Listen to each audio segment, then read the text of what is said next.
คุณผู้ชมครับเราย้อนไปในยุคกลางครับก็คือช่วงคศ500ถึง1,500ครับตอนนั้นเนี่ยก็มีพวกคนบ้าและก็พวกป่วยโรคจิตนะครับซุกซ่อนอยู่ภายในเมืองมากมาย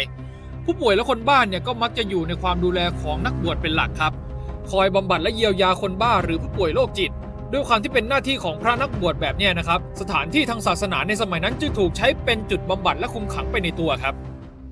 ในยุคกลางตอนต้นครับผู้ป่วยโรคจิตจะได้รับการดูแลเป็นอย่างดีเลยแถมได้รับความเมตตามีผู้สวดมนต์ให้มีน้ำมนต์คอยประพรมร่างกายไปจนถึงมีน้ำอันศักดิ์สิทธิ์ไว้ดื่มคือทุกอย่างมีครบครันครับประคบประหงมกันเป็นอย่างดี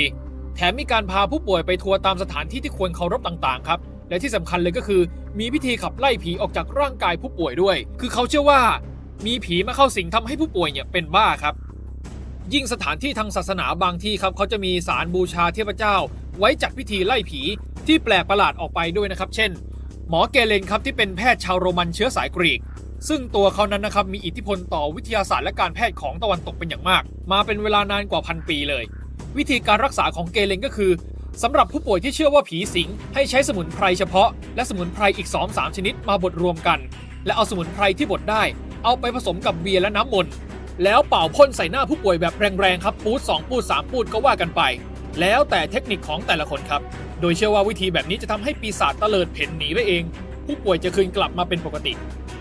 เทคนิคไล่ผีครับยิ่งหากเราเน้นไปที่ตัวซาตานแล้วการไล่ผีในลักษณะนี้จะรุนแรงมากขึ้นครับเพราะเชื่อว่าซาตานเป็นต้นตอของการเจ็บป่วยเพราะฉะนั้นครับหัวใจหลักของการบำบัดรักษาผู้ป่วยเนี่ยจึงมุ่งทำลายตัวซาตานเป็นสำคัญเลยพร้อมกับร่ายเวทมนต์ขับไล่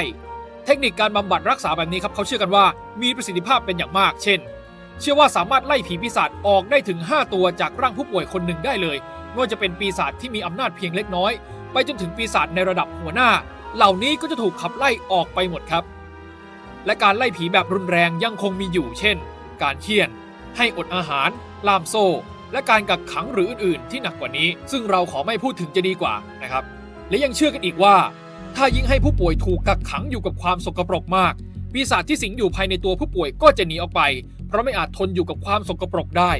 แน่นอนครับว่าความเชื่อนี้ทำให้สุขภาพของผู้ป่วยก็ทรุดโทรมลงไปอย่างมากการรักษาแบบนี้ยิ่งสิ้นหวังเข้าไปใหญ่พอมาในช่วงปีคศ1500ครับการบำบัดรักษาผู้ป่วยโรคจิตหรือโรคบ้าก็ได้เปลี่ยนไปครับเน้นออกไปในแนวเทววิทยาคือเชื่อว่าปีศาจที่เข้าสิงจนเจ็บป่วยหรือเป็นบ้านั้นมี2พวกด้วยกันนั่นก็คืออย่างแรกครับปีศาจหรือผีที่เข้าสิงเนี่ยโดยเหยื่อหรือผู้ป่วยไม่ยินยอมการเข้าสิงจึงคล้ายๆกับการถูกลงโทษจากพระเจ้าเพราะบาปกรรมที่เคยกระทำมาแต่ปางก่อน2ครับปีศาจหรือผีเข้าสิงโดยเหยื่อครับยินยอมให้ปีศาจที่จะซ่อนอยู่ในร่างของตนนั่นเองมีการทำสัญญากันและบุคคลนั้นกลายเป็นพันธมิตรของซาตานผู้เป็นเจ้าแห่งปีศาจโดยเขาเชื่อกันว่าซาตานมีพลังอำนาจเหนือธรรมชาติหลายอย่างก็คือสามารถบันดาลให้เกิดโรคระบาดร้ายแรงภัยธรรมชาติต่างๆและยังสามารถแปลงเป็นสัตว์ต่างๆได้คนแบบนี้ในสมัยนั้นครับจะรู้จักกันว่าเป็นแม่มดก็จะมีเหตุการณ์ล่าแม่มดต่างๆมากมายเกิดขึ้นภายหลังจากนั้นครับ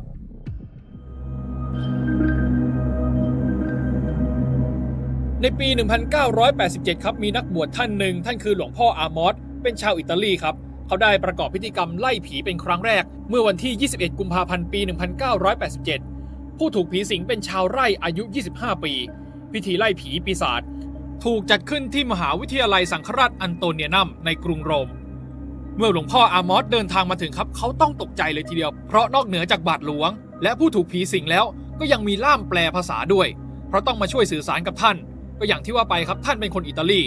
แล้วหลวงพ่อก็ได้รับคำอธิบายว่าชาวไร่ที่ถูกสิงคนนี้พูดแต่ภาษาอังกฤษเวลาที่แสดงอาการถูกสิงสู่คำกล่าวดูหมิ่นที่หลุดออกมาจากปากของชาวไร่หนุ่มผู้นี้เป็นการใช้ภาษาและถ้อยคำตามแบบของเชคสเปียร์เลยทีเดียวหลวงพ่ออามอสได้บรรยายครับว่าการทำพิธีไล่พูดผีปีศาจครั้งนี้เนี่ยเป็นประสบการณ์ที่น่าหวาดหวั่นหลวงพ่อบอกว่าในจุดหนึ่งตาของผู้ที่ถูกสิงเนี่ยหลุบเข้าไปข้างในจนตากลายเป็นสีขาวส่วนศีรษะก็เอนไปหลังเก้าอี้ไม่นานหลังจากนั้นอุณหภูมิในห้องก็เย็นลงอย่างรวดเร็วก่อนผู้ที่ถูกผีสิงจะเริ่มลอยตัวขึ้นหลังจากนั้นผู้ถูกสิงนิ่งไม่ไหวติงลอยค้างอยู่กลางอากาศนานหลายนาทีหลวงพ่ออามอสใช้เวลา5 เดือนครับและทำพิธีไล่ผี20 ครั้งกว่าจะขับไล่ปีศาจครั้งนี้ได้สำเร็จซึ่งในความเป็นจริงแล้วก็ถือว่ารวดเร็วครับเพราะตามสถิติแล้วการขับไล่ปีศาจที่นานที่สุดใช้เวลาเกือบ30 ปีและหลวงพ่ออามอสเคยบอกว่า เคยไล่ผีสำเร็จในเวลาแค่10นาทีเท่านั้นและท่านก็ยังเป็นผู้กำราบผีปีศาจมาแล้วกว่า 160,000 ครั้งด้วยปัจจุบันนี้หลวงพ่ออามอสก็ไม่อยู่แล้วครับท่านได้จากโลกนี้ไปเมื่อปี 2016 อายุ 91 ปีครับมาร่วมสนับสนุนท็อปนิวส์นำเสนอความจริงได้แล้ววันนี้เพียงกดปุ่ม Super Thanks แล้วเลือกจำนวนเงินตามที่ต้องการได้เลยครับขอบคุณครับ